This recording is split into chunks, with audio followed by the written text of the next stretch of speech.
Hello दोस्तों, welcome back. आप देख रहे हैं कॉफी विद सुमित जैन। आज हमारे साथ 2 पैनलिस्ट हैं। रोहित शर्मा जी, आप सब जानते हैं, इनकी आपको इंट्रोडक्शन की ज़रूरत नहीं है। दूसरे रविंद्र पंचोली जी ऑलरेडी 2-3 बार आ जी चुके हैं साहब। हमारे शोज़ के ऊपर, बिल्कुल खुल के बोलते हैं। मुद्दा ही कुछ ऐसा है कि हमें इन 2 महारथियों को बुलाना पड़ा आज टू डिस्कस कि हिंदुस्तान में ये क्या होना शुरू हो गया है। अभी जो कुछ हमने मेवात में देखा कि इतना पागलपन वाला हमने सीन्स देखे हैं, लगता ही नहीं है कि हिंदुस्तान में हो रहा है। कुछ महीने पहले हमने देखा फ्रांस में हो रहा है, फिर पूरा यूरोप उसमें जल गया, स्वीडन में देखा, अब यही चीज़ भारत में होनी शुरू हो गई है। आज सुबह भी मैंने एक वीडियो बनाया, वो भी बड़ा दर्दनाक था। मेरे लिए मुझे लगता है पूरा दिन ही आज नेगेटिविटी पे गया है, जबकि मैं नेगेटिव आदमी बिल्कुल भी नहीं हूँ। आज मैंने सुबह वो पोस्ट किया वीडियो कि 13 लाख वीमेन हमारे देश के अंदर मिसिंग है पिछले 3-4 साल में और मोदी जी के शासन में हुआ है। और हमें मालूम है ये जो वीमेन है, ये कौन-सी कम्युनिटी को बिलॉन्ग करती हैं। एक भी मुसलमान वुमन होती तो आग लग जाती पूरे हिंदुस्तान में। अब मेवात में भी ये हुआ है, हमारा प्रोसेशन चल रहा था वहाँ पर हमारे लोगों के ऊपर अटैक किया गया, उसके बाद आग लगाई गई। तो रविंद्र जी, ये प्रॉब्लम क्या है मेवात की या ये जो न्यू जगह है, what is happening there? Why it is happening? Sir, Mewat के लिए आपको 1927 में जाना पड़ेगा। 1927 में तबलीगी जमात का जन्म वहाँ से हुआ है। मेवात जो है तबलीगी जमात का है और बेसिकली मेवाती जो लोग हैं ये पिंडारी हैं। आपने अगर इतिहास पढ़ा हो तो पिंडारी थे जिनका काम लूट-पाट मचाना, हत्या करना यही था। ये मराठे और मुगलों की सेना के साथ चलते थे और जब जीत हो जाती थी तो उसके बाद लूट का माल इनका होता था। तो इनकी रग-रग में लूट-खसोट, खून करना ये सारा मौजूद है। तो 1927 से जब से ये बना है, तब से इनका रेडिकलाइजेशन बहुत हुआ है और बहुत से राजपूत जो थे वो मुस्लिम में कन्वर्ट हो गए हैं। बेसिकली ये मराठाओं के साथ आए 1927 में और ओके, यहाँ पे इन्होंने क्या करा कि कश्मीर मॉडल लागू करने की कोशिश करी है। कश्मीर में तो क्या हुआ कि उन्होंने 2-3 दिन में फटाफट निपटा दिया। यहाँ बहुत स्टेप बाय स्टेप चल रहे हैं। आज उस एरिया में करीबन पौने 200 गाँव हैं जो हिंदू विहीन हैं, जहाँ एक भी हिंदू नहीं। तो इन्होंने धीरे-धीरे खालू करना चालू करा। अब चूँकि 2014 के पहले सारे इनको पैम्पर करने वाले लोग थे मेवातियों को 4 विधानसभा सीटें वहाँ से आती हैं। वो चारों मेवाती जीतते हैं। हर पार्टी को ज़रूरत होती है, विधानसभा की सीटें कम है, 1-2 सीटें इधर-उधर होती है, तो सरकार नहीं बन पाती है। तो ये मेवातियों को खुश करने के लिए ओम प्रकाश चौटाला ने साहब अपना पार्टी का झंडा हरा कर लिया, हरी पगड़ी पहनने लगे, हरा पटका डालने लगे। तो ये सारा इनका तुष्टीकरण का परिणाम है। इन लोगों को ये लगा कि हमारे बाप-दादा तो मुगल थे, इन्होंने राज किया है, हम भी राज करेंगे। 14 के बाद क्या हुआ, धीरे-धीरे हिंदू वापस आने लगे। वीएचपी और बजरंग दल ने थोड़ी जागृति जगाई, इनकी थोड़ी दादागिरी कम होने लगी, तो इनको बड़ा करने लगा कि ये हमारी जो ज़मीन है, ये वापस कैसे जा रही है? हमने जिस पे कब्ज़ा किया था, ये कैसे वापस जा रहा है? तो सबसे बड़ा कारण रहा है, यहाँ पे जो है साइबर क्राइम का। ये जो मामन खान यहाँ से विधायक है, नूह से, इसके जो जामताड़ा से एमएलए है, वो भी मुस्लिम है और ये भी मुस्लिम है। तो इन्होंने अपने यहाँ के बंदों को जामताड़ा ट्रेनिंग लेने भेजा था। जामताड़ा ऐसी जगह है जहाँ से हिंदुस्तान में साइबर क्राइम की शुरुआत हुई, ये समझ लीजिए आप। ओके। हाँ, तो वहाँ से साइबर क्राइम की ट्रेनिंग ये लेके रहा है। इतने एक्सपर्ट हो गए सर कि गुरु गुड़ रहेगा और चेले चीनी हो गए वाला हिसाब हो गया। जामताड़ा वालों को इन्होंने कोसा पीछे छोड़ दिया। इन्होंने आप जिसको सेक्सटॉर्शन कहते हैं ना, कि आपको वीडियो कॉल की और एकदम पता लगा न्यूड लड़की आ गई और आपका रिकॉर्डिंग हो गई और फिर आपसे ब्लैकमेल करना है, ये धंधे डेली इनका जो साइबर क्राइम से पैसा आता है करीबन 10 करोड़ रुपए पर डे है सर। 300 करोड़ रुपया पर मंथ। आप अभी 2 महीने पहले 5,000 फोर्स ने अपना पैरामिलिट्री और पुलिस वालों ने मेवात से 600 साइबर क्राइम करने वाले लोगों को पकड़ के ले गए थे। ये उसका रिएक्शन है। आपने देखा होगा इन्होंने साइबर क्राइम थाना फूँकने की पूरी कोशिश करी। तो यस। मेन उनका टारगेट यही था कि हमारा धंधा पानी बंद हो रहा है पूरा। और चूँकि राजस्थान बॉर्डर एडजॉइनिंग है, तो वहाँ से इनको गहलोत साहब की शय मिलती है, पूरी की पूरी। यहाँ से अपराध करता है, ये मेरा खेत है, ये आपका खेत है, इधर से बॉर्डर लगी, इधर बॉर्डर क्रॉस करी तो आप राजस्थान पहुँच गए। अब ट्रू, हरियाणा ट्रू। पुलिस हाथ मलती रहती है। कुछ दिन पहले हरियाणा पुलिस के टीम गई थी एसआईटी की, इनको सर 3 घंटे बिठा के रखा और जो जिनको पकड़ने गए थे उनको सूचना दे दी और वो फरार हो गए। तो ये चलो इनकी आज की हिस्ट्री नहीं है, ये 1927 से चले आ रहे हैं। और तबलीगी जमात पे सऊदी अरब ने बैन लगा रखा है, तजाकिस्तान ने बैन लगा रखा है, पर हमारे यहाँ बैन नहीं है। तो मोहम्मद बिन सुलेमान ने स्ट्रिक्टली इनको रोक लगा रखी है और उसके कारण थोड़ा पाकिस्तान बिलबिलाता भी है कि यार एमबीएस ने ये क्या कर दिया। तो अभी देखिए, अब रविंद्र जी ने जैसे पूरा खुल के बताया, हमें इनकी पूरी हिस्ट्री बता दी, इनकी तो बायोडाटा इनके पास पूरा है। रोहित भाई, आप मुझे एक चीज बताइए कि अब देखिए, हम भी देखते हैं कि वहां पे पहले प्रोसेशन शुरू हुआ, हिंदूज का था, उसके ऊपर अटैक किया गया। उसके बाद खट्टर साहब ने भी बोल दिया कि हम सबको प्रोटेक्शन नहीं दे सकते। ये वीकनेस की पोजीशन कब से लेने लगी बीजेपी? अच्छा, पहले तो आपने गलती से क्लिक कर दिया है, ऊपर स्ट्रीम यार्ड से नीचे लिखा आ रहा है, उसको ठीक करने के लिए दोबारा उस पर क्लिक कर दीजिए। राइट, दूसरी चीज, हाँ, अब ये कि खट्टर साहब जो हैं वो गवर्नमेंट चला रहे हैं जहां पर उनको इस तरीके की कम्युनल प्रॉब्लम्स फेस करनी नहीं पड़ती है जनरली। हरियाणा में, पंजाब में इतनी फ्रिक्शंस है नहीं, क्योंकि मुस्लिम्स बहुत कम है। पंजाब में तो खैर हिंदू सिख फ्रिक्शन आप देखते हैं, लेकिन हिंदू मुस्लिम फ्रिक्शन बहुत मुश्किल से दिखेगी आपको पंजाब में, हरियाणा में, हिमाचल। दूसरी चीज ये कि खट्टर साहब जो हैं वो, उनके पास जो गवर्नमेंट है, एक रैमशैकल्ड कोalition बोल सकते हैं उसको, अपने पैरों पे नहीं खड़े है, उनके पास एक कोalition भी है। तीसरी चीज, ये area, Mewat area, Ravindra sir better बताएंगे कि इन्होंने जैसे एक्सप्लेन भी किया कि ये क्राइम के लिए पहले काफी टाइम से जाना जाता है। दिल्ली में गैंग रेप भी हुआ था जिसके साथ वहां जुड़े थे, एक लड़की के साथ गैंग रेप धौला कुआं के आसपास ही हुआ था वो भी। उसमें पुलिस ने आइडेंटिफाई कैसे किया कि नोट को जिस तरीके से मोड़ के उस लड़की के ऊपर फेंका गया था, वो नोट को ऑटो वाले करते हैं, और फिर वो ढूंढते ढूंढते पुलिस पहुंची थी मेवात। ये समझने वाली बात है कि इस एरिया में क्राइम होता है, नो डाउट, लेकिन जैसे ही गवर्नमेंट कोई एक्शन लेना शुरू करती है तो इमीडिएटली 50 लोग आके खड़े हो जाते हैं कि मुसलमानों पे एट्रोसिटी है, आप कुछ नहीं कर सकते। ये भी बोला जाता है कि मुसलमानों को फेक केसेस में टच किए जाते हैं उनके ऊपर। ये कोई मुसलमान नहीं बोलता कि जब इन्वेस्टिगेशन हो जाती है उसके बाद जिसे छोड़ दिया जाता है, तो ऐसे भी कई लोगों को छोड़ा गया है। पुलिस का काम है इन्वेस्टिगेशन करना, पुलिस इन्वेस्टिगेशन करती है, और फेक केसेस कई बार पड़ जाते हैं, वो हिंदुओं पे भी पड़ते हैं, फिर कोर्ट बरी करती है। या ऐसा भी होता है कि एविडेंस नहीं मिला तो छोड़ दिया। लेकिन ये जो मुस्लिम्स हैं उनके फेवर में कुछ ज्यादा आजकल माहौल बना हुआ है कि ये कुछ भी कर रहे हैं तो ये मुस्लिम्स को एट्रोसिटी मुस्लिम की हो रही है। प्राइम मिनिस्टर मोदी के आने के बाद से ये काम नहीं हुआ है, उससे पहली वाली गवर्नमेंट में भी यही हो रहा था, लेकिन उस समय आप मनमोहन सिंह को एक्यूज नहीं कर सकते थे कि आपके राज में आप डेलिबरेटली उनको टारगेट कर रहे हो, क्योंकि वो तो एक सेक्युलर गवर्नमेंट थी ना, the so called secular government, and साथ में एक कोalition में थी। और कोalition गवर्नमेंट में जहां पे of course Congress was the largest party, but then coalition कुछ इस तरीके की थी जहां से एक पार्टी मेंढक तोलने वाली सिचुएशन थी उसकी, जो बोला जाता है कि जर्नलिस्ट को इकट्ठा करना होता है मेंढक तोलने के बराबर, वो होता था उस।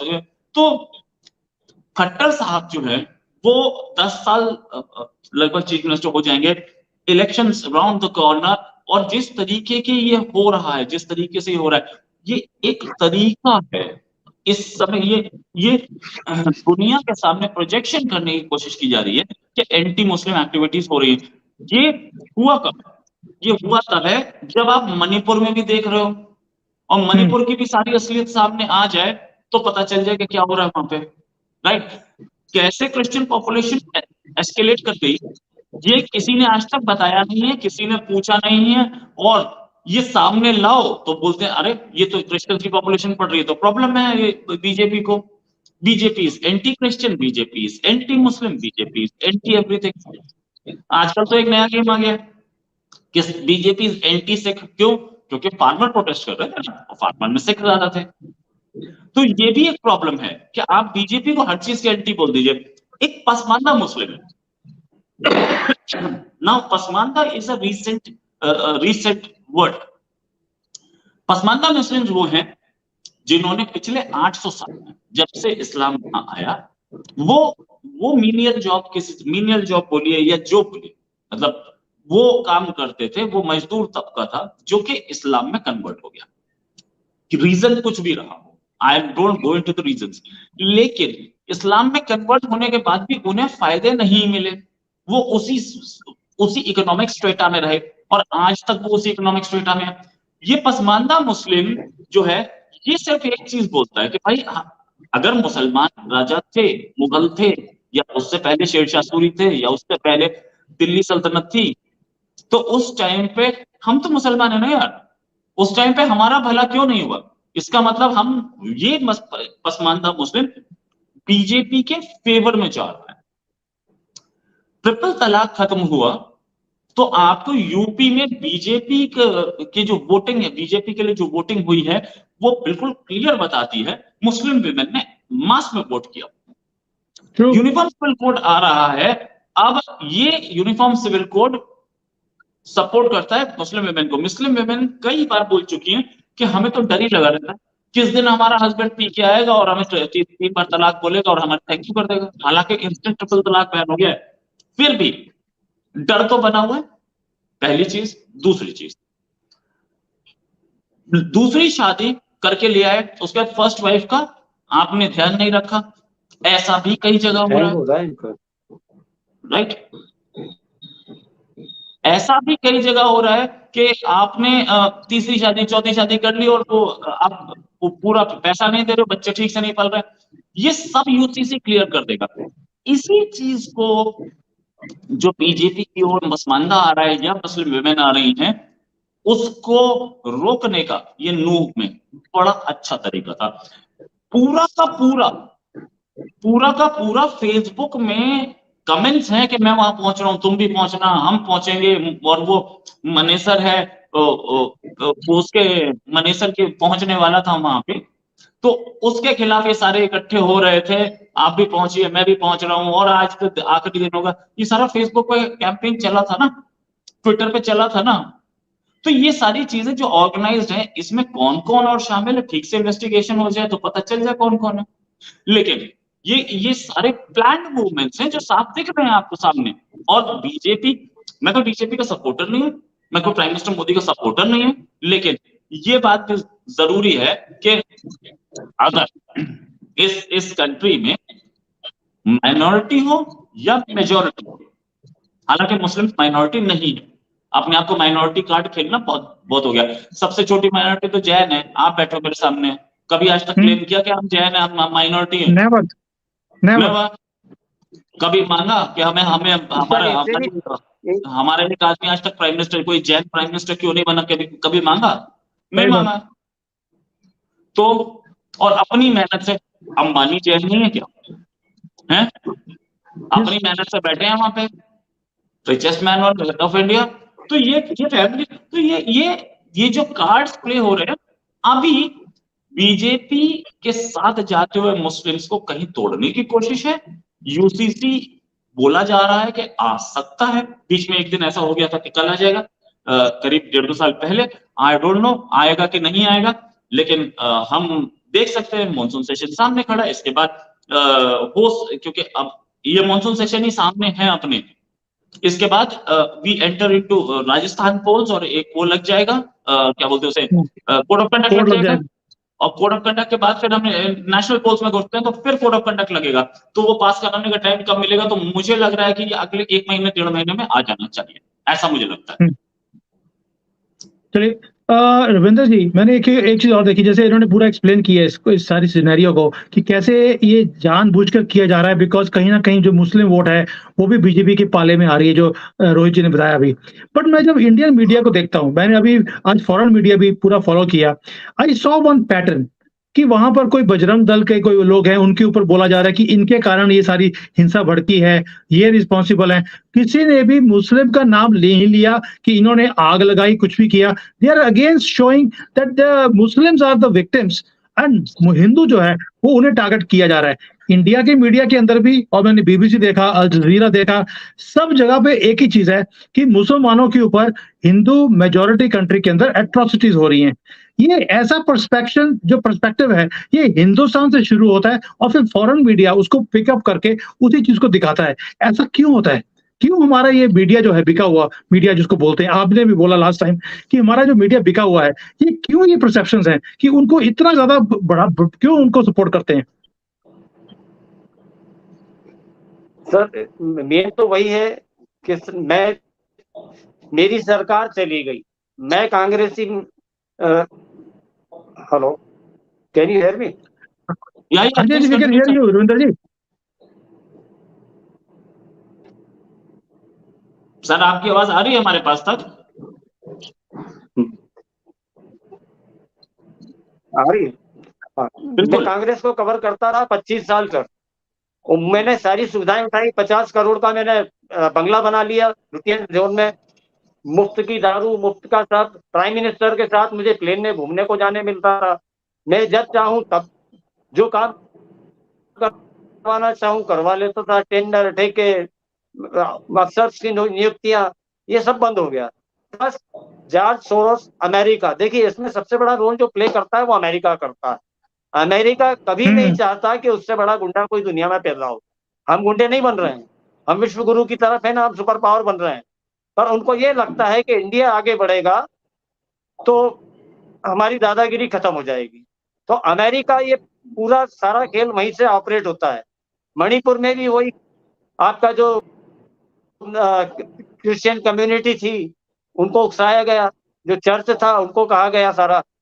यहाँ पे मुस्लिम का सारा अमेरिका से आ रहा। तालिबान किसने खड़ा करा सर? अमेरिका ने।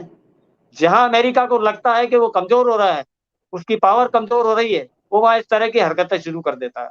और यहाँ के मीडिया के बारे में तो सर मुझे शर्म आती है कि मैं कहता हूँ कि मीडिया से जुड़ा हुआ हूँ। मीडिया के लोग हर वो गलीज काम कर रहे हैं जो उन्हें नहीं करना चाहिए। Continue sir, please continue. Hello, हाँ कंटिन्यू सर, कंटिन्यू प्लीज, बोलते रहिए। हाँ, सरकारी दलाली से लेके लड़कियों की सप्लाई तक, फिर उनके स्टिंग ऑपरेशन करके ब्लैकमेल करने तक, ये सब कुछ चलता है। यहाँ मध्य प्रदेश में एक आपने सुना होगा हनी ट्रैप कांड हुआ था, उसमें बड़े बड़े अफसर और मंत्री इन्वॉल्व थे।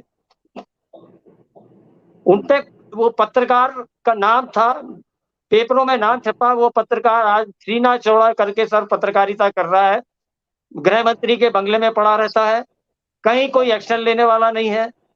सीडी गायब हो गई, जो सीडी सबमिट करनी थी वो सीडी इधर उधर हो गई। क्योंकि चक्कर ये है कि जब मुझे निर्णय करने का अधिकार है, मेरे हाथ में पावर है, और मेरी कोई वीकनेस किसी पत्रकार ने पकड़ ली है, तो पत्रकार को एंटरटेन करना मेरी जवाबदारी है। वो पत्रकार हो जाते हैं ऐसे जो वाकई में ईमानदार हैं, गिने चुने पत्रकार हैं, जो मेन स्ट्रीम में अगर बोलते हैं तो उनको गोदी मीडिया, बिका हुआ, नाम ले लेके वो नेम करते हैं कि भाई ये बिके हुए हैं। आपको, मुझे या रोहित जी को कोई बीजेपी पैसा नहीं दे रही, मोदी जी पैसा नहीं दे रही। हम सिर्फ अपने देश के लिए बात करते हैं, किसी और के लिए नहीं। और बाकी जो चिल्ला रहे हैं उनका सिर्फ एक उद्देश्य है कि किसी भी तरह बाय हुक और बाय क्रुक मोदी हटे। मोदी के खिलाफ पूरा एजेंडा चलाना है। मोदी मुस्लिम विरोधी है, मोदी दलित विरोधी है, मोदी हिंदू विरोधी काम कर रहा है, मोदी है। ये सारा एक एजेंडा के तहत काम हो रहा है। बट मुसलमान अगर कुछ करता है, कहीं भी किसी जितने यूट्यूबर हैं, वो भले आपके रविश कुमार हो, अजीत अंजुम हो, अभिषेक शर्मा हो या दीपक शर्मा हो, कोई कहीं नहीं चलाता है। और एक हिंदू सड़ा सा कहीं स्टेशन पे खड़ा होकर जय श्री राम बोल दे तो सारे चैनल और सारे यूट्यूबर उसके ऊपर टूट पड़ता। ये प्रॉब्लम आ रही है कुछ हल्की फुल्की, तो वापस आ जाएंगे 2 मिनट में। रोहित भाई, हाँ जी रोहित भाई, I just want to ask you one thing कि आपको लगता है कि जैसे जैसे 24 के इलेक्शंस पास आ रहे हैं, ये जो चीजें हैं, कभी मणिपुर हो गया, अभी यहाँ पे मेवात में हो गया, ये चीजें बढ़ती जा रही हैं? देखिए ये चीजें बढ़ भी रही हैं और बढ़ेंगी भी। द रीजन बीइंग के अब तो असली इट्स ना आप हम वी आर इन अगस्त और अप्रैल में इलेक्शंस हैं। अगस्त पे हम अगर 8वें महीने में हैं, 4 महीने इस साल के और 4 महीने अगले 8 महीने दूर हमारे पास इलेक्शन खड़ा है। तो ये चीजें बढ़ेंगी और बढ़ती जाएंगी। ऑपोजिशन यूनाइट हो गया है और ऑपोजिशन यूनाइट होकर के जिस तरीके से वो ऑपरेट कर रहा है, इनकी ऑपोजिशन की शक्ति बढ़ी है यूनाइट होने से। इनफैक्ट पिछली बार भी यूनाइटेड था ऑपोजिशन, कोई वो नहीं था। अब तो एक नई चीज बना दी है इंडिया, ठीक है। एक चीज समझने वाली, इस इंडिया में अलायंस तब चलते हैं जब एक लार्ज पार्टी हो और बाकी छोटी छोटी। इस इंडिया हम लोगों ने देखा है, इससे पहले भी अलायंसेस गवर्नमेंट आई थी। जनता पार्टी में तो सारे के सारे घुस गए थे, विलय हो गया था सारी पार्टीज का, यहाँ तक कि जनसंघ भी जनता पार्टी में घुस गई थी। तो मोरारजी देसाई आए थे, फुल फ्लेजेड मेजॉरिटी का था। उसके बाद एक माइनॉरिटी गवर्नमेंट आई चरण सिंह की, वो तो आउटसाइड सपोर्ट से आई, कितने दिन चली वो, ठीक है, वो ज्यादा दिन नहीं चल पाई। उसके बाद एक गवर्नमेंट आई जो कि खुद नेशनल फ्रंट कोalition बोलते थे उसको, रामो वामो हिंदी में बुलाया जाता था। वो वीपी सिंह की गवर्नमेंट, वो एक लार्ज पार्टी थी जिसके पास करीब 150 के आसपास सीट थी। उसको फिर उसके बाद जनता दल ने कुछ छोटी पार्टी से सपोर्ट लिया था, तो उसको राष्ट्रीय मोर्चा बोलते थे। राष्ट्रीय मोर्चा को आउटसाइड सपोर्ट मिला हुआ था बीजेपी से। टोटल मिला के वो जा रहे थे मेजोरिटी के पास। वो गवर्नमेंट भी कितने दिन चली, 1 साल पूरा कंप्लीट नहीं कर पाई। उसके बाद वो टूटी, तो फिर चंद्रशेखर आए। चंद्रशेखर एक लौते ऐसे प्राइम मिनिस्टर थे जिन्होंने सीधे प्राइम मिनिस्टर बने, उन्होंने कभी कोई कुर्सी नहीं ली सामने, ठीक है, ठीक है, मैं उनकी बात मानता हूं। और वो यंग टर्क्स कहलाते थे वो, चंद्रशेखर, कृष्णकांत और सर बताएंगे मोहन धारिया, इनको बोला जाता था यंग टर्क्स। और ये यंग टर्क्स में से कृष्णकांत जी वाइस प्रेसिडेंट बने, मोहन धारिया चेयरमैन प्लानिंग कमीशन बने, और ये प्राइम मिनिस्टर बने। इनकी गवर्नमेंट भी कितने दिन चली। उसके बाद आई एक और कोalition गवर्नमेंट, ये खत्म हुई। कोalition गवर्नमेंट था, नरसिम्हा राव भी कोalition में ही आए थे। जेएमएम के साथ क्या हुआ था सबको पता है, जेएमएम से कैसा सपोर्ट लिया गया था। उसके बाद हम बात करें तो, लेकिन क्योंकि नरसिम्हा राव पूरा 5 साल इसलिए काट गए क्योंकि लार्ज मेजोरिटी उनके हाथ में थी। जेएमएम वगैरह छोटे छोटे एमपीस, 5-5-10 एमपी की सपोर्ट लेना, वो गैदर करना आसान होता है। Power is a magnet and you can of course money power, जिसे बोलते हैं ना मनी मीडिया मोमेंटम, 3 M's, वो आपके हाथ में आ जाते हैं। उसके बाद अटल जी के आए, 13 दिन में चले गए। हालांकि वो गवर्नमेंट लंबी चलनी थी, और ये लंबी कैसे चलनी थी रविंद्र सर मुझसे ज्यादा बेहतर बताएंगे कि उस गवर्नमेंट में गेम क्या था, और रामविलास पासवान ने क्यों बोला था कि 3 ब्राह्मणों की साजिश। सर मैं आपसे पूछना चाहूंगी आप भी बोलेंगे रोहित होस्ट है बेटा, भूल गया सर, फंसा दिया। बताइए सर। 3 ब्राह्मण, उसमें एक तो जयललिता हो गई सर। बोलिए सर। एक प्रमोद महाजन हो गए। प्रमोद महाजन की हाई हेडेडनेस के कारण सारा खेल खराब हुआ था। एक ब्राह्मण हो गया अटल बिहारी वाजपेयी। 3 जब वो अटल जी की 13 दिन की गवर्नमेंट आई थी, तो उस 13 दिन की गवर्नमेंट को अटल जी को बीच में आपका डिस्कनेक्ट हो गया था, मैं सुन नहीं पाया था। अच्छा मैं बताता हूँ। 3 ब्राह्मणों की साजिश बोला था वाजपेयी से, रामविलास पासवान ने। वो 3 ब्राह्मण कौन से थे? एक तो प्रेसिडेंट थे शंकर दयाल शर्मा, एक नरसिम्हा राव, और एक अटल जी। अटल जी अपनी 162 सीट लेके आए थे, और उसके बाद अगर वो शिवसेना और इसको साथ ले रहे थे अकाली दल को, तो 182 जा रहे थे। इनका 181 सर, 181 182, ठीक है, 181। हाँ। अब देवेगौड़ा जो थे, उनके पास पूरा का पूरा, छोटी छोटी सारी पार्टीज मिल भी गई थी, तो वो 181 से नीचे जा रहे थे, ठीक है। और तीसरे ब्राह्मण जो थे नरसिम्हा राव, उनके पास 140 से ज्यादा सांसद थे, की उन्हीं के हाथ में थी, और उन्होंने लेटर को रोक के रखा काफी दिन। तो ये हुआ कि अटल जी क्योंकि आते ही थे मध्य प्रदेश से, और मध्य प्रदेश के ही शंकर दयाल शर्मा थे, तो नरसिम्हा राव की ये कहीं किताब में नहीं लिखा गया, कहा जाता है, बोलते हैं कि ऐसा हुआ है। नरसिम्हा राव ने उनसे बात की, शंकर दयाल जी से कि आप इनको दिलवा दो ओथ अटल जी को। अटल जी के सांसद ज्यादा हैं, देवगौड़ा के कम हैं, 1 साल तो गवर्नमेंट चल जाएगी, मैं अब्सटेन कर जाऊंगा, मैं कांग्रेस का लीडर हूं, मैं अब्सटेन कर जाऊंगा तो इनकी गवर्नमेंट चल जाएगी, 6 महीने चलेगी, फिर 6 महीने चल जाएगी। अब रूल ही ये है कि एक बार आप अगर पार कर गए हो, एक बार आप कॉन्फिडेंस वोट निकाल गए हो, तो अगले 6 महीने तक नहीं आ सकता दोबारा। तो वो गवर्नमेंट चलनी 1 साल के आसपास थी, लेकिन उसमें फिर उसके बाद बहुत सारी कांग्रेस के अंदर से प्रेशर पड़ने लगा कि आप देवगौड़ा को लेटर क्यों नहीं दे रहे, और बहुत सारी चीजें हुई, तो वो नरसिम्हा राव को वहां झुकना पड़ा और लेटर देना पड़ा, और अटल जी फाइनली वो 13 दिन की गवर्नमेंट, अटल जी ने काम किया था। काम क्या किया था, वैसे तो 13 दिन बहुत कम होते हैं, उन्होंने एक काम ये किया था, नरसिम्हा राव बोल रहे थे कि मैं 10 डेज की रेडीनेस पर न्यूक्लियर टेस्ट रख गया हूं, आप न्यूक्लियर टेस्ट कर देना। अटल जी ने बुला लिया सेकेंड डे इनको, एपीजे अब्दुल कलाम को, कि आप तैयारी कीजिए। अटल जी ने अगर 2 दिन बाद ये बोला न्यूक्लियर टेस्ट की तैयारी कीजिए, इसका मतलब ये था कि वो कॉन्फिडेंट थे कि मेरी गवर्नमेंट चलेगी, वरना कोई ऐसा डिसीजन लेते ही नहीं वो। ये राज सिंह आप अपनी किताब में लिखते हैं, मैं नहीं बोल रहा हूं, मैं तो उस समय स्टूडेंट था, मैं तो कहीं से पढ़ के बता रहा हूं। फिर उसके बाद अटल जी 10 दिन की रेडीनेस के बाद 11वें दिन वो वापस आए, एपीजे अब्दुल कलाम, उन्होंने बोला कि हाँ आपका टेस्ट तैयार है। अटल जी बोले टेस्ट कीजिए, तो एपीजे अब्दुल कलाम साहब बोले कि भैया आप प्राइम मिनिस्टर हैं, मैं मानता हूं, लेकिन आपके पास मेजोरिटी नहीं है और मैं न्यूक्लियर टेस्ट करने जा रहा हूं, छोटा डिसीजन आप ले नहीं रहे हैं, आप मुझे मेजोरिटी दिखाइए, मैं डिसीजन मैं टेस्ट करता हूं। वो मेजोरिटी नहीं थी, गवर्नमेंट गिर गई, नेक्स्ट गवर्नमेंट आई, तो एपीजे अब्दुल कलाम उनके पास पहुंचे, देवगौड़ा के पास, देवगौड़ा साहब के पास, कि बताइए टेस्ट के लिए वो तैयारी कर गए।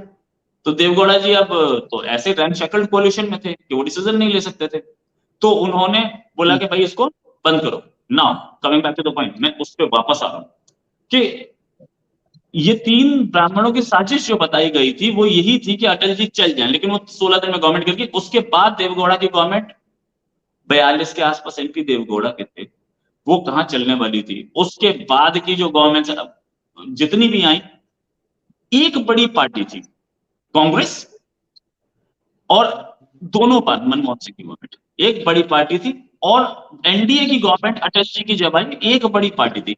ये इंडिया जो है, जो कोलिशन है, इसमें कोई नेता नहीं है, इसमें सबसे पावरफुल नेता 2 हैं, एक तो केजरीवाल जिसके पास 2 स्टेट में गवर्नमेंट है, और एक राहुल गांधी जिसके पास 3-4 स्टेट में गवर्नमेंट है।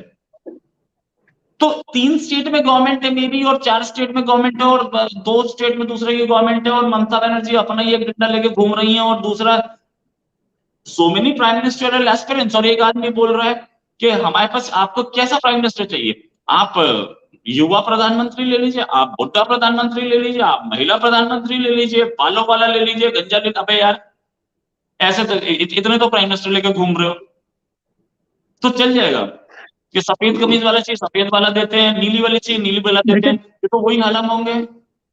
देखिए रोहित भाई, हम समझते बात को कि दिस ऑपोजिशन जो इकट्ठे हुए हैं, सारे 26 चोर, ये एक इंडिया क्रिएट करने की कोशिश कर रहे हैं, जो कि ये इंडिया वो इंडिया नहीं है जो हम देखते हैं। हम भारत की बात करते हैं, ये इंडिया की बात करते हैं, इन चोरों को इंडिया लेने दो, हम भारत की बात करते हैं। लेकिन आप देखिए जैसे जैसे इलेक्शंस आ रहे हैं, 24 के इलेक्शंस आ रहे हैं, मैं एक चीज और देख रहा हूँ, एक ट्रेंड बनता जा रहा है कि ये जो आग है मणिपुर से शुरू हुई, अब यहाँ पर आ गई, अभी ऐसा ऐसा राजस्थान में लेके जा रहे हैं, दिल्ली की तरफ आना शुरू हो गया है दोबारा से, ये एक ट्रेंड है।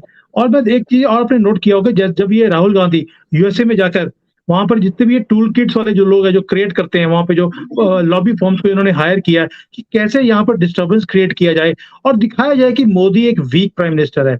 लेकिन मुझे लगता है कहीं ना कहीं वो अपनी जो चाल है उसमें कामयाब भी होते दिख रहे हैं।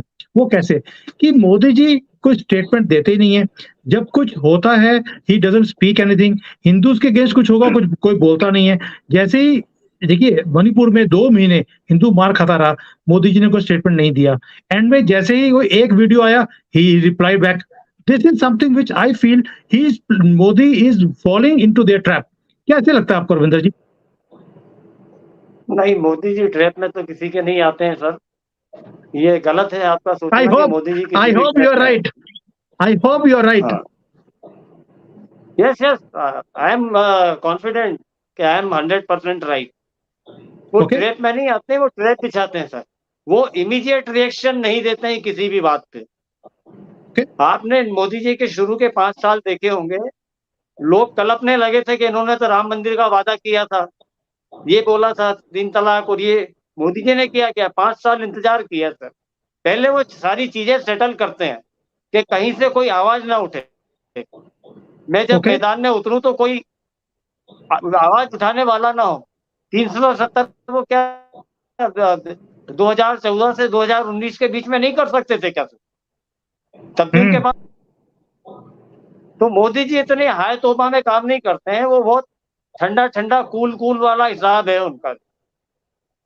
और ये अभी रोहित जी ने कहा, वो जो अखिलेश का वक्तव्य कि भाई आपको कौन सा चाहिए, तो मुझे जानी ना मेरा नाम का एक गाना याद आ गया सर। वो पद्मा खन्ना प्रेमनाथ के सामने गाती है, उसमें के लाखों रंग बोल दो कौन सा रंग चाहिए। तो ये इसी तरह की मतलब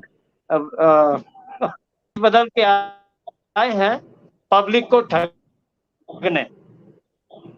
ये पब्लिक को समझना चाहिए कि अल्टीमेटली ये क्या करना चाह रहे हैं। लेकिन लेकिन लेकिन रविंद्र जी, क्या होता है कि जब हम किसी डिसीजन को स्लो करते हैं, we take time to take a decision, क्या होता है कि दूसरे आदमी की हिम्मत जी। बढ़ती रहती है। हम देख रहे हैं कि आपकी पूरे हिंदुस्तान में जितनी ऑपोजिशन पार्टीज हैं, बेशक वो रीजनल पार्टीज भी हैं, वो वहां पर उनको बढ़ावा देती हैं, उनकी हिम्मत बढ़ती जा रही है और हिंदू कहीं ना कहीं बैकफुट पर है। मैं वेस्ट बंगाल में कई लोगों को जानता हूं, उन्होंने बोला कि यहाँ से हिंदू को निकलना पड़ रहा है। पहले हमने कश्मीर छोड़कर सारे हिंदू बाहर निकले, अब बंगाल से निकल निकल के कभी वो नॉर्थ ईस्ट में जा रहे हैं, कभी और जा रहे हैं। हम अपने देश में बैकफुट पे कब तक रहेंगे? तो देखिए, ये 2024 का लोकसभा चुनाव हो जाने दीजिए, उसके बाद आपकी ये सारी शिकायतें दूर हो जाएंगी, आपको कोई शिकायत नहीं रहेगी। रविंद्र जी, आपने लंबी डेट तो दे दी है, लेकिन आपने बताया नहीं कि ये ठीक कैसे होगा। आप ये समझ लीजिए कि अमित जी की चोटी तो नहीं है, पर उन्होंने बाल को जी एक जी चीज एक चीज जो कि ये बोली जाती थी कि इम्पॉसिबल है। एक बीजेपी की मेंबर ने ही बोला था कि 370 हटी तो मैं सबसे पहले हथियार उठाऊंगी। मैडम का नाम मैं नहीं लेना चाहता। एक जनाब जी ने फारूक अब्दुल्ला ने बोला था 370 कभी नहीं हट सकती, मेरी लाश कैसे हटेगी, आज भी जिंदा है इनफैक्ट। एक और साहब, मतलब कांग्रेस तो हमेशा से बोलती आई 370 तो हट ही नहीं सकती। एक झटके में, सिंगल स्ट्रोक में, किसी को पता नहीं चला, सीधे होम मिनिस्टर ने अनाउंसमेंट की और उसके बाद ब्रेकिंग चली। ठीक है, तो जब ये मोदी जी हैं, ये करने पे आते हैं तो ये बड़े बड़े काम कर जाते हैं। 1998 करगिल वॉर, शायद करगिल वॉर का ईयर यही था। करगिल वॉर में भी हमारे प्लेन जो हैं, हमारे एयरक्राफ्ट क्रॉस नहीं करके गए और वो भी पीओके में नहीं क्रॉस किया। ये बालाकोट स्ट्राइक पाकिस्तान के अंदर घुस के थी। ये हिम्मत नहीं थी हमारी जो करके दिखाया गया। आप इंतजार कीजिए, बस थोड़ा इंतजार का मजा लीजिए। रोहित भाई, मेरा एक और क्वेश्चन है इसके ऊपर कि मैं देखता हूँ कि जब जब भी हमारी कोई यात्रा निकलती है, हमारा कोई त्योहार होता है, उस पे पत्थरबाजी अभी शुरू हो गई है। ये कांग्रेस के टाइम पे होता था, पहले वहां पे तो जब बॉम्ब ब्लास्ट होते थे, अभी वो बॉम्ब ब्लास्ट नहीं होते हैं, अभी पत्थरबाजी शुरू हो गई। हमारा कोई भी प्रोसेशन निकलता है, कोई भी त्योहार के ऊपर, किसी भी पर्व के ऊपर, हमारे जितने भी हिंदुओं के त्योहार हैं, उसके ऊपर पत्थरबाजी होती है और किसी की उफ नहीं निकलती। मुझे इन सभी चीजों पे तकलीफ आती है कि हमारी गवर्नमेंट इसके ऊपर सख्ती से कंट्रोल क्यों नहीं कर पाती। Why there is not a response? देखिए एक चीज, पत्थरबाजी और बॉम्ब ब्लास्ट दो अलग अलग चीजें, इन दोनों I को हम मिक्स understand. नहीं कर सकते, है ना। बॉम्ब ब्लास्ट जो है वो टेररिस्ट एक्ट है, पत्थरबाजी टेररिस्ट एक्ट नहीं है। ये हमारी गवर्नमेंट भी ठीक बोलती है, ठीक है। पत्थरबाजी is a crime, stone pelting is a crime. Terrorism और क्राइम में सजा भले ही सेम हो या थोड़ी ज्यादा हो, लेकिन टेररिज्म और क्राइम में फर्क होता है। एक एंटी नेशनल एक्टिविटी और एक एंटी ह्यूमन एक्टिविटी, ठीक है। टेररिज्म जो रोक रहा है वो हमारी एजेंसीज की वजह से रोक रहा है, वो पाकिस्तान वहां से रुका नहीं है। पाकिस्तान तो आज भी उतनी मेहनत कर रहा है, आज भी उतने ही लोग भेज रहा है। आप जो ये पेज नंबर 5 पे ये रविंद्र सर ज्यादा बेहतर बताएंगे मुझसे, मतलब जितने साल का मैं हूं उतने साल का तो इनका एक्सपीरियंस है जर्नलिस्ट में, सीधी सी बात है। तो रविंद्र सर बेहतर बताएंगे कि 5वें पेज पे जो अखबार पे खबर छपती है, वो 5वें पेज पे ये छपता है कि भाई 2 आतंकवादी पकड़े गए, तीसरे आतंकवादी पकड़े गए। वो हमारी इंटेलिजेंस एजेंसीज की मेहरबानी है कि जो हम लोग पहले इलेक्ट्रॉनिक सर्विलेंस से उन्हें कहीं पे भी अटैक करने से पहले पकड़ लेते हैं, वरना पकड़े तो नहीं जा रहे हैं आज भी। सही। दूसरी चीज, पत्थरबाजी भड़का के कराई जा रही है, जो किया जा रहा है उस पर एक्शन भी दे रही गवर्नमेंट, ठीक है। अब ऐसा नहीं हो सकता कि पत्थरबाजी सामने से हो रही है और पुलिस अपना AK-47 निकाल के सबको गोली मार, ऐसा नहीं हो सकता। हमारे कंट्री के सिटीजन हैं, अगर बहक गए हैं या किसी गलत इन्फ्लुएंस में आ गए, हम उन्हें समझाएंगे, वो गलत कर रहे हैं तो कानून उस पर काम करेगा और उनको सजा देगा। अगर सजा बनती है, नहीं बनती है तो उन्हें बरी कर दिया जाएगा। हम ये काम नहीं कर सकते कि अपने ही लोगों पे गोली चलाए। हाँ, टेररिस्ट आ रहा है पाकिस्तान से, उस पर करेंगे हम, नो डाउट अबाउट इट। हमारे तो जिसने पत्थरबाजी की है, जिस घर से हुई है, अगर वो घर इलीगल बना है तो उस घर को तोड़ के दिया जाएगा। ये हुआ। सर ये पत्थरबाजी को पाप नहीं मानते हैं क्योंकि इनका रिचुअल है। जब ये हज करने जाते हैं तो वहां शैतान को पत्थर मारते हैं, तो हम लोगों को शैतान समझ के पत्थर मारते हैं। अब हम लोग ये समझ लेते हैं कि चलो भाई ये एक अपना रिलीजियस रिचुअल पूरा कर रहे हैं, और उनका पैसा भी बच जाता है, वो तो साउथ अरेबिया जाने का यहीं पे हो जाता है। तो बट वीरेंद्र जी, आप देखिए, हम इस चीज को, इतनी खतरनाक चीज है, उसको हम हंसी में ले रहे हैं और ये हिंदूज की प्रॉब्लम रही है। आप सोच के देखिए, जब हमने थोड़ा सा स्ट्रांगली इसको फेस करने की कोशिश करी, आपको नहीं लगता कि कहीं ना कहीं हमें स्ट्रांगली इसको फेस करना भी पड़ेगा और इसको हंसी में छोड़ने की जरूरत नहीं है इसको? नहीं, मैं आपको बताता हूँ हम क्या करेंगे। मैं और रविंदर जी दोनों के दोनों जब भी पत्थरबाजी होगी तो हम भी पत्थर मारेंगे। भाई पुलिस कर रही है काम, टेंशन मत लो, पुलिस ने पकड़ लिए, पुलिस हर बार एक्शन लेती है, उनके घर तक गिरा दी, उससे ऊपर क्या चाहिए? मतलब स्ट्रांगली। अब इसके बाद और स्ट्रॉन्ग क्या, मतलब उनको सरेआम फांसी दे दी जाए? नहीं हो सकता ना ऐसा काम। देखिए, जो चीज कानून के दायरे में वो होगी। ऐसा भी नहीं है, कोई भी गवर्नमेंट एंटी मुस्लिम नहीं है, ना पिछली थी ना ये है। अच्छा, मोदी जी को के ऊपर आरोप लगता है कि प्रो मुस्लिम है, ठीक है। अच्छा, क्या करते हैं मोदी जी? ये मोदी जी बोल रहे हैं कि ठीक है भैया ना, मैं आज से मुसलमान की सुनूंगा ही नहीं, ठीक है। वही कर रहे हैं, अपनी पुलिस को बोलते हैं जहां भी तुम्हें दिखे दाढ़ी और टोपी गोली मारती हो। ये बोल सकते हैं क्या? नहीं ना। नहीं बोल मोदी सकते। जी जो स्कीम्स आ रही हैं, IAS किसी लड़के ने पास किया मुसलमान है, तो क्या मोदी जी बोलते हैं कि नहीं यार इसका रिक्रूटमेंट रोक देना? ऐसा भी नहीं हो सकता। सही बात है ना। अच्छा, चलो वो तो UPSC करती है, कॉन्स्टिट्यूशनल बॉडी है, प्राइम मिनिस्टर का कोई उसमें हाथ नहीं होता। मोदी जी यही बोलते हैं कि चलो मेरी स्कीम जा रही है, मैं 80 करोड़ को फ्री का राशन दे रहा हूँ यार, मुसलमानों को मत देना। ऐसा कर सकते हैं क्या? ऐसा भी नहीं हुआ है और ना ही होगा कभी भी, ठीक है ना। नहीं कर रहे ना, ठीक है। ये कर्नाटका में हो सकता है कि कांग्रेस बोले कि जो ये सब्सिडीज मिलनी है ये मुसलमान लड़कों को मिलेंगी, हिंदुओं को नहीं मिलेंगी। वो कांग्रेस कर सकती है लेकिन बीजेपी नहीं कर सकती। आंध्रा में नहीं हो रहा क्या? तेलंगाना नहीं कर रहा क्या? मुस्लिम लड़कियों की शादी के लिए पैसा दे रहे हैं, हर जगह हो रहा है ये। अच्छा, लेकिन प्राइम मिनिस्टर मोदी, उनके ऊपर तो वो तो प्राइम मिनिस्टर मोदी तो इस पॉलिटिक्स की फील्ड में पैदा ही हुए थे, तो टैग लेके पैदा हुए थे कि ये तो एंटी मुस्लिम है, जेब में चाकू रखते हैं, जहां मुसलमान दिखता मार देते हैं। ये तो स्टैंप ही लगा रखी ना। लेकिन प्राइम मिनिस्टर मोदी ने मुसलमानों के लिए क्या क्या किया, ये भी क्या वो ट्रिपल तलाक बंद किया तो उनके अपने हिंदुओं की लड़कियों को ऐसा गलत डिवोर्स दिया जा रहा था क्या? नहीं, उन्होंने तो मुसलमानों को, अगर मुसलमानों की लड़कियों को डिवोर्स दिया जा रहा है 3 बार तलाक बोल के, तो हिंदू का क्या डिवोर्स में जा रहा है? उजड़ रहा है तो किसी मुसलमान की लड़की का उजड़ रहा है, इसमें हिंदू से क्या लेने देना? भाई ये हिंदू को ही तो, ये मुसलमानों को ही तो राइट्स दे रहे थे। अब दूसरी चीज, अगर प्राइम मिनिस्टर मोदी मुस्लिम्स को मेन स्ट्रीम में समझ रहे हैं और उनको बोल रहे हैं कि पढ़ो लिखो और साथ में, और तुम भी कंधे से कंधा मिलाकर नेशन बिल्डिंग करो, तो क्या गलत बोल रहे हैं वो? तो ये नहीं हो सकता भाई। देखिए रोहित भाई, देखिए जो आप बोल रहे हैं वो एक बहुत आइडियल सिचुएशन जब होती है तब आप ऐसी बातें करते हो, जब हम राम राज्य में बैठे हों, बड़ी आइडियल राम राज्य में, ये महाभारत चल रही है, आप राम जी को बीच में ले आए। ये थोड़ा मिसमैच लग रहा है मुझे आज की डेट में, क्योंकि जो अपीसमेंट की इतनी पॉलिसीज बनाई जा रही हैं आज की डेट में, कहीं ना कहीं मैं देख रहा हूँ जैसे जैसे 24 आ रहा है, ये वोट बैंक का चक्कर भी है जो हमें डिस्टर्ब कर रहा है। अरे यार, अगर कोई डिक्टेटरशिप है क्या? अगर इलेक्शन होगा तो वोट बैंक होगा, वोट होगा और वोट होगा तो वोट बैंक होगा, और वोट बैंक होगा तो पॉलिटिक्स होगी। ये तो सीधी सीधी बात है। आप मार्केट में खड़े हो तो सब्जी बेचोगे ही, कोई मिर्च बेच रहा है तो कोई आलू बेच रहा है। तो ये प्राइम मिनिस्टर मोदी भी बैठे हैं तो वोट्स का तो उन्हें भी चिंता होती होगी ना, और वो भी इलेक्ट होके आते हैं, वोट्स लेके आते हैं। लेकिन अगर इससे पहले मैं बता दूं तो गुजरात इलेक्शन में क्या हुआ था, सबको पता नहीं है क्या? कि बीजेपी मुस्लिम्स के एरिया में जा नहीं रही थी, क्योंकि उसे पता है मुसलमान ने वोट नहीं देनी थी, है ना। और मतलब इस वाले गुजरात इलेक्शन में नहीं, इससे पिछले वाले में, ठीक है। बीजेपी की लीडर्स मुस्लिम एरिया में कुछ कुछ जा रहे थे, कुछ कुछ नहीं जा रहे थे, और कांग्रेस वाले लीडर बोल रहे थे कि तुमने वोट किससे देनी, बीजेपी को देनी तो दे देना, वरना मुझे ही दोगे, खत्म कहानी, मैं क्यों आऊं। तो ये हो जाए भाई, प्राइम मिनिस्टर मोदी अगर जा रहे हैं, बीजेपी अगर मुस्लिम्स के पास जा रही है तो बढ़िया, गुड, अच्छी बात है।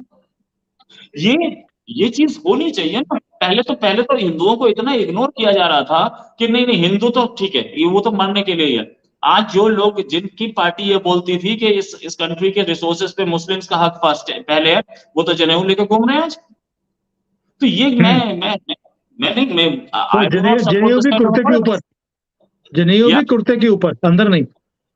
ठीक है। वो एक्चुअली क्या होता है कि वो लेटेस्ट जो जनेऊ होता है ना, वो गुच्ची का, वो बताता है।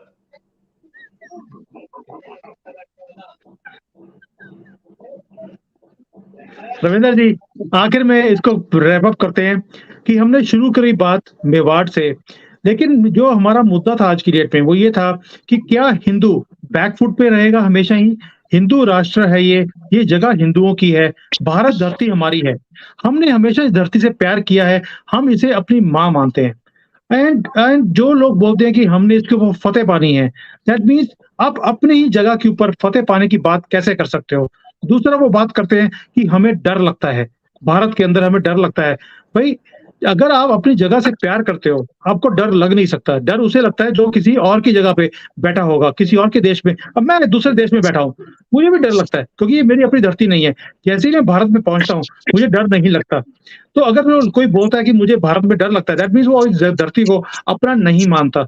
और आज भी मैं देखता हूँ कि जितनी भी पॉलिटिकल पार्टीज हैं, वो हमारे बारे में सोचने की बजाय, हमें सपोर्ट करने की बजाय कभी भी कुछ भी करने को तैयार नहीं है। वो इन्हीं को लगे रहते हैं, इनको खुश करने लगे रहते हैं कि दंगे ना कर दें, ये गोलीबारी ना कर दें, ये बॉम्ब ब्लास्ट ना कर दें। तो इस डर से कैसे गवर्नमेंट चल सकती है? आपको जो जो सिस्टम जैसे यूपी में इन्होंने किया है, सारी गुंडागर्दी खत्म कर दी, थोड़ा स्ट्रॉन्ग स्टेप लिया है तो गुंडागर्दी खत्म भी होगी। मैं पंजाब से आता हूँ, मुझे याद है तब कांग्रेस की गवर्नमेंट थी और उस वक्त इतना टेररिज्म का बुरा हाल था यहाँ पर कि बाहर निकलना मुश्किल था। ये नहीं पता था कि शाम को हम घर पहुंचेंगे नहीं पहुंचेंगे, लेकिन स्ट्रॉन्ग स्टेप लिया गवर्नमेंट ने, नरसिम्हा राव की गवर्नमेंट ने। तो एवरीथिंग वेंट फाइन। 2 साल में इतनी खराब सिचुएशन भी ठीक हो गई। जैसे जैसे मैं देखता हूँ कि ये सिचुएशन खराब होती जा रही हैं, स्प्रेड होता जा रहा है, ये फायर की तरफ बढ़ रहा है, ये पागलपन है जो इसको बढ़ावा दिया जा रहा है। इसको स्ट्रॉन्ग स्टेप क्यों नहीं लिया जा सकता? अगर यूपी में पॉसिबल है तो पूरे इंडिया में क्यों नहीं? आपको यूपी में लगता है कि योगी जी अपनी मर्जी से कुछ कर सकते हैं क्या?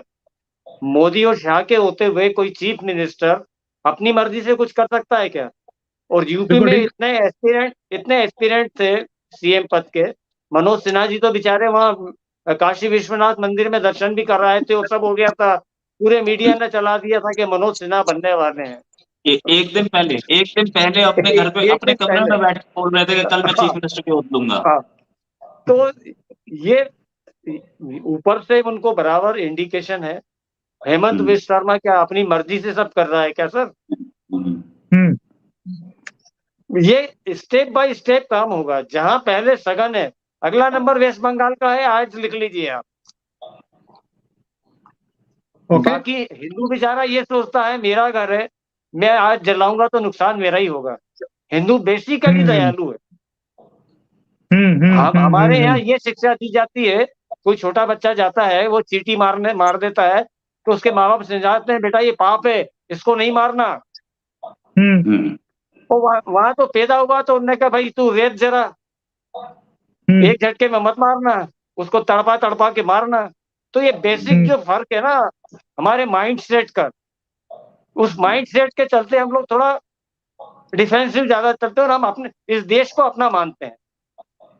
दैट इज ट्रू, अभी दैट इज ट्रू। सो वो पसमानदा आज जो जिसको आप बोल रहे हैं, हाँ, ये पसमानदा बोलिए जो बोलिए है, सर। हाँ, पिछड़े हिंदू हैं सर, सारे हरिजन जो है और SC ST हैं, यही पसमानदा मुसलमान है। इनको अब समझ में आ रहा है कि हमको इस्लाम में जाके कोई हासिल कुछ नहीं हुआ। उनको अपने टॉयलेट साफ करवाने, अपने छोटे काम करवाने, इसलिए हमको उन्होंने कन्वर्ट किया। धीरे धीरे समझ में आने लगा है। एक कोई बड़ा नेता मुझे पसमानदा कम्युनिटी से बता दीजिए, जितने हैं सब अशराफ हैं, पसमानदा तो है ही नहीं कोई। बीजेपी ने अभी अपने वाइस प्रेसिडेंट बनाया है, नेशनल वाइस प्रेसिडेंट अंसारी को, वो पसमानदा है। यूपी में जो माइनॉरिटी मिनिस्टर है वो पसमानदा है। तो धीरे धीरे दे रहे हैं सर। 70 साल की सड़ी हुई गंदगी को आप सोचते हो कि एकदम ओवरनाइट हो जाए, वो संभव नहीं है सर, बहुत मुश्किल है। चलिए ये कचरे का ऐसा ढेर है, इसमें घुसने के बाद वो कितना टाइम लगेगा वो आप नहीं समझ सकते, पर जिस स्पीड से ये कर रहे हैं तो 2030 तक आपको सारा साफ मिलेगा। चलिए रविंद्र जी, रोहित भाई, आज जो मेरा एक डाउट था मेरे दिमाग में कि हिंदुस्तान में ये क्या हो रहा है, हर जगह पर हिंदुओं के जो त्योहार हैं या कोई भी चीज होती है उसके ऊपर पत्थरबाजी होती है, कोई बोलता नहीं है। मोदी जी भी बैकफुट पर हैं, हिंदुओं को बोल दिया कि भाई अपना ध्यान रखो, हम सबको प्रोटेक्शन नहीं दे सकते। एटलीस्ट आपने एक लाइट डाली हिस्ट्री के ऊपर भी, करंट सिचुएशन के ऊपर भी, जो ये स्ट्रॉन्ग स्टेप्स ले रहे हैं उसके बारे में बात किया, तो थोड़ा सा मुझे तसल्ली हुई है कि यस, ये चीजें जो है कंट्रोल में है, आउट ऑफ कंट्रोल नहीं है। मेरा आप दर्द समझ सकते हैं, मुझे दर्द सिर्फ अपने कंट्री के लिए, अपने लोगों के लिए, अपनी कम्युनिटी के लिए। और बाहर बैठकर जो चीजें दिखती हैं, कई बार ऐसा लगता है कि भाई चीजें आउट ऑफ कंट्रोल हैं। आप वहां बैठे हैं, आपको ग्राउंड रियलिटी पता है, आपको मालूम है कि क्या चीज हो रही है। So you have guided me today कि भाई चीजें ठीक है, चिंता नहीं करो, भारत सेफ हैंड्स में है। तो मैं एक लाइन बोलना चाहूंगा, trust your leadership, that's all.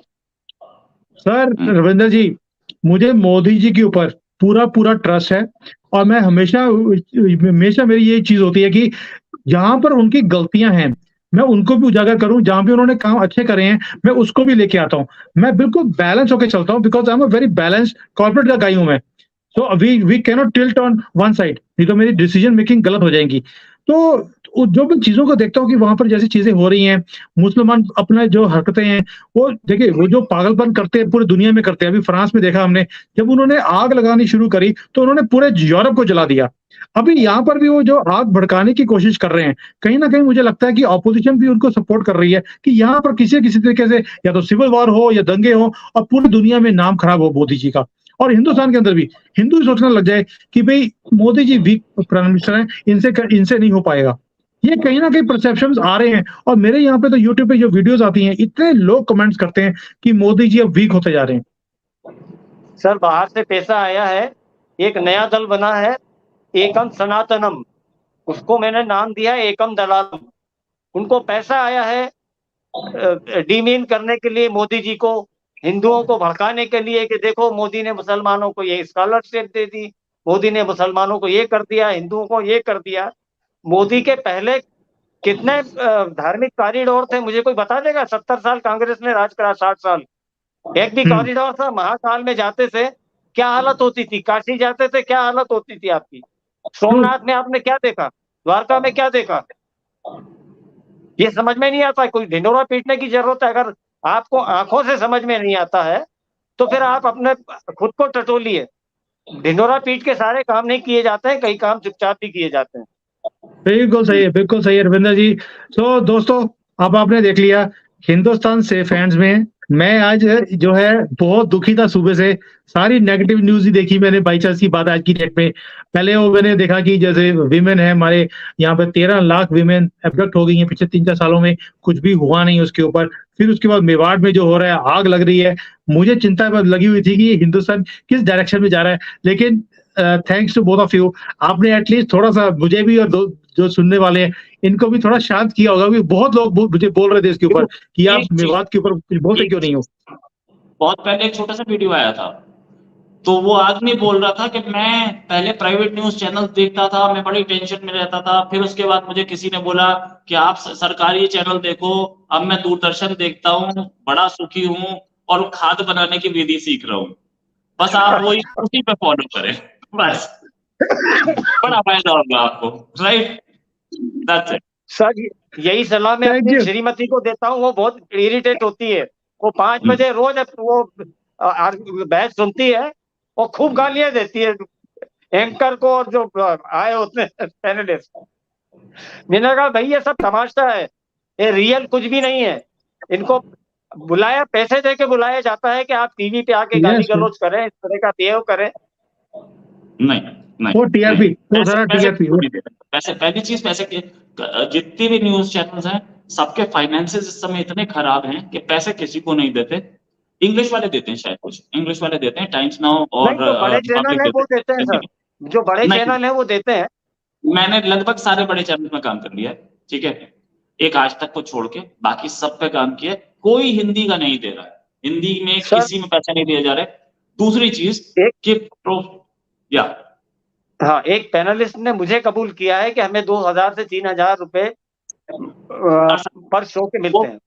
20 साल पहले की बात होगी, 15 साल पहले। अरे अभी 15 दिन पहले बोला है सर। कौन रोहित सा हिंदी भाई, चैनल करा किससे? कौन सा रोहित हिंदी भाई, चैनल? मैं 15 आपको दिन टीवी पहले चैनल, बोला है। रोहित भाई मैं आपको टीवी चैनल बता देता हूँ जो पेमेंट करते हैं, और ठीक है वो सर। जो वो बुलवाना चाहते हैं वो आपको बुला के वही बुलवाएंगे, क्योंकि वो पैसे देते हैं आपको। अगर अगर अगर कोई फॉरेन का आ रहा है तो अलग बात है, यानी कि पाकिस्तानी कोई आ रहा है उसको कुछ दे रहे हो तो दूसरी बात है। हिंदी चैनल्स नहीं देते हैं। मैं लीडिंग चैनल्स में काम कर चुका हूं, मैं नहीं देते। दूसरी चीज ये कि ये बोल के कि आपने लड़ाई झगड़ा करना है, ये बोल के तो कोई नहीं बुलाता है। सच बात, मैं इस समय किसी चैनल में जॉब नहीं कर रहा हूं तो मैं बोल सकता हूं कोई नहीं बुलाता ये बोल के। हाँ, ये जरूर प्रोफाइल देखी जाती है। मैं खुद भी काम करता था, यही बोलता था कि ये आदमी बोलता बहुत अच्छा है, ये आदमी गड़बड़ जाता है, चलिए। ये हो सकता है, एक डिस्कोऑर्डिनेशन टीम होती है हर जगह। ये हम बोल सकते हैं कि देखो बहुत अच्छा बोलती है नाज़िया इलाही खान, इन्हें ले आओ, ये बहुत अच्छा बोलती हैं, या नबील, इन्हें ले आओ, आरज़ू काज़मी बहुत अच्छा बोलती है, उन्हें ले आओ। ये हम बात करते हैं, लेकिन ये नहीं नहीं बात सर, पर आएगा मार्केटाई आज आप करेगा वो नहीं हम पसंद करते। आज आप देखिए सड़क छाप शुएब जमई हो गए, उनको बुला लेते हैं। उनको कोई जानता नहीं था, आके गाली गलौज करते हैं। किसी सड़क के मस्जिद से, सड़ी मस्जिद से मौलाना को बुला लेंगे। ये इनका कौन सा अच्छा बोलते हैं? ये सिवा आग लगाने के कोई काम नहीं करते हैं। वो एक्चुअली कुछ चीजें, एक तो चीजें ये भी हैं कि इतने सारे चैनल्स हो गए हैं कि पहले तो 4 मौलाना जरूरी थे, 4 चैनल थे। अब चैनल 50 हो गए तो 50 मौलाना कहाँ से लाएंगे? ये उसकी क्लोनिंग थोड़ी होगी, तो फिर वो छोटे छोटे पकड़ने पड़ेंगे। इसलिए ऐसा ये शो जमाई भी बन रहे हैं, सही। और जो थोड़ा हंगामा कर जाता है वो चढ़ जाता है, वो ले लेते हैं। तो ऐसा इसमें कोई कोई स्पेसिफिकली किसी से लड़ाई झगड़ा करने के लिए बोला जाए, ऐसा नहीं है। वरना आप अगर ऐसे पैसे देकर के लड़ाई झगड़ा करवाने बुलाते हो तो आप हर तीसरे दिन देखते कि चैनल के स्टूडियो में मारपिटाई होती है और बॉक्सर साथ में खड़े होते हैं।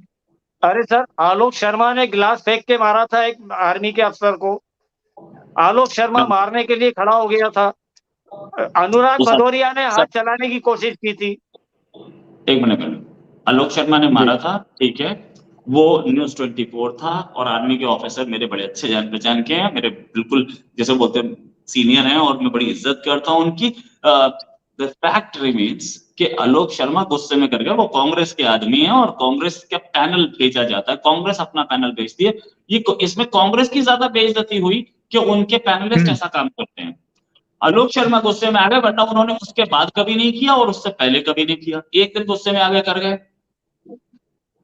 अभी किया था सर, भिड़ गया था, वो बंद करवाया उसने। अरे सर, भिड़ना तो भिड़ने के लिए तो जा रहे हैं वहां पे, कोई मतलब ये आप हम बात कर रहे हैं तो गाली गलौज, आप हम असहमत हो सकते हैं तो गाली गलौज पे तो नहीं उतर आते हैं सर। अब सर गाली चलिए, गाली रोहित भाई, अभी हम गाली गलौज पे नहीं आते। मैं सारे व्यूअर्स को फिर भी रिक्वेस्ट करूंगा कि जो कुछ हो रहा है अपने देश में उसके खिलाफ अगर आपको है, आप भी अपनी आवाज उठाएं। हमने भी उठाई है आज। जहां पर गवर्नमेंट अच्छे काम कर रही है हम उसकी तारीफ भी करते हैं, जहां पे नहीं है, जहां पे हमें चल लगता है कि हम भारत के लिए अपनी आवाज कहाँ उठा उठा सकते हैं, we should raise our voice. तभी वहां पे जो ना जो जो जो स्लीपिंग लोग बैठे हैं, मुझे मालूम है सेंट्रल गवर्नमेंट में कुछ लोग हैं जो बहुत अच्छा काम कर रहे हैं, लेकिन स्टेट गवर्नमेंट्स में वो काम नहीं हो रहा। खट्टर साहब के साथ तो ऐसे है कि लोग बोलते हैं कि यार ये तो खच्चर है, खट्टर नहीं है। तो ऐसे ऐसे भी लोग भी हैं, वो कहते हैं कि यहाँ से कोई कोई भी मूवमेंट नहीं है, काम नहीं हो रहा। आई थिंक कहीं ना कहीं लोकल गवर्नमेंट्स में, रोहित भाई आपको लगता है कि लोकल गवर्नमेंट्स है जो बीजेपी की, वो कहीं वीक है एग्जीक्यूशन में? अब इस चीज को मैं आपको दूसरे एंगल से बोलूंगा कि बोलिए। सेंटर में एक पार्टी है और स्टेट में सेम पार्टी है, तो ट्रेडिशनली सेंटर अपनी स्टेट्स को वीक करता रहा है। ये हमेशा हुआ है, चाहे वो अटल जी की गवर्नमेंट रही हो, चाहे वो मनमोहन सिंह की गवर्नमेंट रही हो, चाहे उससे पहले की गवर्नमेंट रही हो, हमेशा स्टेट्स को वीक किया। स्टेट्स ये प्राइम मिनिस्टर मोदी की गवर्नमेंट पहली ऐसी गवर्नमेंट है जिसमें मैं देख रहा हूं कि स्टेट्स को स्ट्रॉन्ग किया जा रहा है। अब मैं आपको बताता हूं किस किस स्टेट का महिमा मंडन हो रहा है। खट्टर का हो रहा है, योगी जी का हो रहा है, और मध्य प्रदेश, खैर उनकी तो नैया डामाडोल दिख रही है चीफ मिनिस्टर की, लेकिन मध्य प्रदेश आप ये ज्यादा बताएंगे सर, लेकिन मेरे पास जो खबर है उसके हिसाब से उन्हें सेंटर में लाया जा सकता है और ज्योतिरादित्य सिंधिया को वहां चीफ मिनिस्टर बनाया जा सकता है। लेकिन फिर भी ये रविंद्र सर कुछ बोल रहे थे सर। वो एग्रीकल्चर मिनिस्टर बन के जाएंगे सर सेंटर में। या ठीक है, तो ऐसा सुन रहे हैं कि एडवांस खबर तो सर के पास होती है ना, no doubt about it, but the fact is के उनको भी मध्य प्रदेश गवर्नमेंट का भी महिमा मंडन हो रहा है। ठीक है, अभी तो ये खबर आ रही है कि अजीत पवार को चीफ मिनिस्टर बनाया जा सकता है महाराष्ट्र का, लेकिन अभी तक शिंदे थे, आज शिंदे नहीं गए चीफ मिनिस्टर, एक फंक्शन था उसमें शिंदे नहीं गए, वहां पे चीफ मिनिस्टर की जो कुर्सी थी उसके ऊपर से चीफ मिनिस्टर का टैग हटाया, अजीत पवार को बैठा दिया गया। तो जब तक वहां पे बीजेपी की गवर्नमेंट थी तब तक वहां के चीफ मिनिस्टर को हीरो बना के रखा गया। एक गुजरात के चीफ मिनिस्टर जो है वो लो प्रोफाइल लेके चल रहे हैं, मैं मानता हूं, वरना बाकी जितने भी बीजेपी स्टेट्स हैं सारे के सारे, हेमंत बिश्व शर्मा कौन सा कम है, हेमंत बिश्व शर्मा बिल्कुल मतलब 10 जगह बोलते घूमते हैं। तो जब प्राइम मिनिस्टर इनसिक्योर नहीं होता ना, प्राइम मिनिस्टर को पता है मैं हूं और मेरे को लोग वोट देते हैं क्योंकि मैं काम करता हूं, तो वो किसी और को वीक करने की कोशिश नहीं करता। एग्जीक्यूशन में हमने देखा है कि एग्जीक्यूशन अच्छा है इस समय। मैं किसी को पॉइंट्स नहीं देना चाहता, किसी को रिवॉर्ड्स नहीं देना चाहता, लेकिन एग्जीक्यूशन अच्छा है। कुछ एरियाज में प्रॉब्लम्स भी हैं, वो प्रॉब्लम्स गवर्नमेंट के सामने है, वहां पे अगर गवर्नमेंट नहीं परफॉर्म करेगी तो वही होगा जो अभी हमने हाल में देखा है, कई जगह गवर्नमेंट हार सकती है। सर 2024 के लिए मोदी जी इंटरव्यू ले रहे हैं सारे मेंबर ऑफ पार्लियामेंट का। उन्होंने 2 बात बोली है अपने मेंबर ऑफ पार्लियामेंट को कि भैया एक मोदी और एक राम मंदिर को छोड़ के बताओ कि कौन सा कारण है कि बीजेपी जीतेगी। आपने अपने एरिया में क्या किया है, आपने कुछ ऐसा अलग से किया हो कि मैं दूसरों को बता सकूं तो बताइए। ये किसी पार्टी में नहीं होता है सर, किसी पार्टी में नहीं होता है। चलिए मैं तो होप करता हूँ चल रही है जी रविंद्र जी, आई होप कि मोदी जी को समझ आएगी अपनी गलतियों से भी, या जो हार हो भी रिसेंटली इनको हुई है, या जो हरकतें पूरे हिंदुस्तान में हो रही हैं, इनसे वो सीखेंगे कि क्या इनके खिलाफ साजिशें रची जा रही हैं पूरे हिंदुस्तान में, कैसे इनसे भारत को भी बचाना है, भारत के लोगों को भी बचाना है, और आगे जाके 24 के इलेक्शन को भी बचाना है। तो दोस्तों जो आपके कमेंट्स हैं आप प्लीज डालिए, मैंने पहले भी बोला था आपको, लेकिन क्या है कि मैं भी अभी ये सारी जो सिस्टम है लाइव आने का, मैं अभी बड़ा नया हूँ, मुझे खुद को नहीं मालूम कि कैसे देखना है इसको। So next time I learn and then I come and then take your questions also. So Rohit भाई thank you so much for enlightening me. Ravindra ji आप हमेशा जैसे बोलते हैं बेबाक बिल्कुल, एंड तो आई लाइक दैट। आखिरी में एक बात बोलूंगा सर, 2024 में आएगा तो मोदी, आएगा तो Modi. I wish he come also. अब मुझे भी मालूम है वही आएंगे, आई नो मोदी जी आएंगे, लेकिन मुझे है कि ही कम्स, इतनी मेजोरिटी लेकर आए कि हम अपने कॉन्स्टिट्यूशन में जो चीजें चेंज करना चाहते हैं we do it ourselves only, हमें किसी और की सपोर्ट की जरूरत ही ना पड़े। आज की डेट में आंकड़ा लिख लीजिए सर, 325 प्लस आएंगे, 325 कहीं नहीं जा रही है। नहीं आप एनडीए की बात कर रहे हैं या बीजेपी की बात कर रहे हैं? मैं बीजेपी इंडिविजुअल की बात कर रहा हूँ सर, एनडीए की बात नहीं कर रहा ठीक है, हूँ। चलिए दोस्तों, थैंक यू सो मच। 325 का आंकड़ा रविंद्र जी ने बोल दिया है और मुझे मालूम है जो इन्होंने बोला है वो होकर रहेगा। So let's enjoy this moment and see you again in the next show. Rohit भाई thank you so much, Ravindra ji thank you so much. Sir आपके दर्शकों से बोल दें जो लेफ्ट लिबरल की यूट्यूब है उसको देख के अवसाद ग्रसित ना हो, जो अच्छा बोलते हैं, जो देश के लिए बोलते हैं, उन्हीं को सुने। चलिए, आई होप दर्शकों आपको पता लग गया होगा कि किसको सुनना है किसको नहीं सुनना। थैंक यू दोस्तों, thank you so much, thank you sir. नमस्कार, जय हिंद। नमस्कार नमस्कार नमस्कार, जय हिंद।